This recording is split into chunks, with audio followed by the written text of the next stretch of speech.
बोला. इंग्रजी शिकायची आहे सर्वांना? हो. ठीक आहे. तर आज आपण या ठिकाणी समवन ची रचना शिकणार आहोत.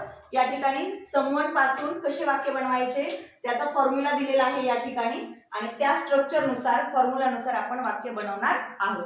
तर या ठिकाणी फॉर्म्युला काय दिलेला आहे बघा. समवन म्हणजे कोणीतरी. समवनचा अर्थ काय असतो? कोणीतरी. समवन त्यानंतर त्याच्या पुढे हेल्पिंग व्हर्ब वापरायचं असतं तुम्हाला इज. काय वापरायचं असतं? इज. आणि त्यानंतर व्हर्बचं चौथा फॉर्म क्रियापदाचं चौथं रूप वापरायचं असतं आणि नंतर प्लस ऑब्जेक्ट म्हणजे रिमेनिंग पार्ट जे काही शब्द वगैरे असतील ते वाक्य पूर्ण करण्यासाठी आपण घेऊ शकतो. तर आता पहा याचे होकारार्थी वाक्य आणि नकारार्थी वाक्य आपल्याला या ठिकाणी बनवायची आहेत. कशाची? समवनची. ठीक आहे. तर बघा पहिलं वाक्य दिलेलं आहे समवन इज कॉलिंग. समवन सूत्रानुसार आपण समवन घेतलं, त्यानंतर इज घेतलं, त्यानंतर व्ही फॉर कॉलिंग. आपण ऑब्जेक्ट घेतलं नाही घेतलं चालते, आपल्याला जसं वाक्य बनवायचं त्यानुसार डिपेंड असतं. Someone is calling. समवनचा अर्थ आहे कोणीतरी. कॉल म्हणजे बोलावणे. समवन इज कॉलिंग म्हणजे काय? कोणीतरी बोलवत आहे. त्याचं निगेटिव्ह कसं बनवतात?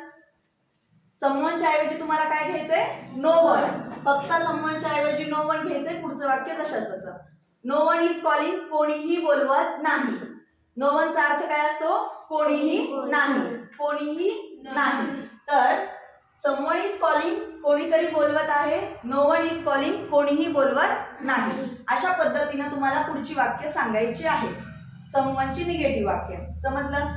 तुम्ही या ठिकाणी समवन इज कॉलिंगचं वाक्य समवन इज नॉट कॉलिंग असंही बनवू शकतात, परंतु तुमचं वाक्य अधिक इम्प्रेसिव्ह ग्रॅमॅटिकली वाटलं पाहिजे त्यासाठी तुम्हाला नो वन वापरून निगेटिव्ह बनवायची आहे. ठीक आहे. Someone is shouting in the dark. Someone म्हणजे कोणीतरी, शाउट म्हणजे ओरडणे. शाउटला आपण आयएनजी लावलं कारण या ठिकाणी फॉर्म्युला सांगतो.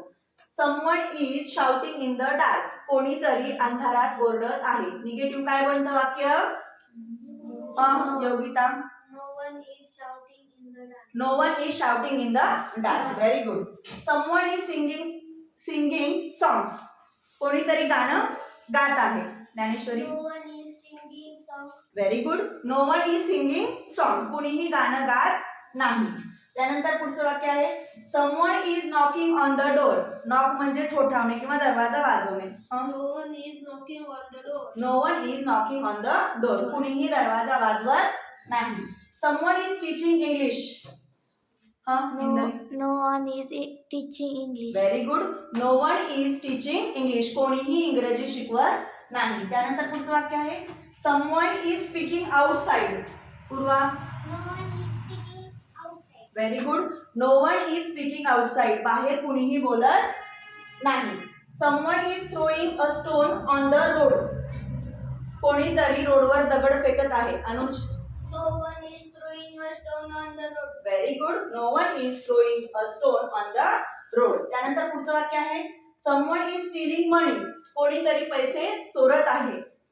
No one is stealing money. No one is stealing money म्हणजे कोणीही पैसे चोरत नाही. तर या ठिकाणी आपण फक्त 8च एक्झाम्पल घेतलेले आहेत.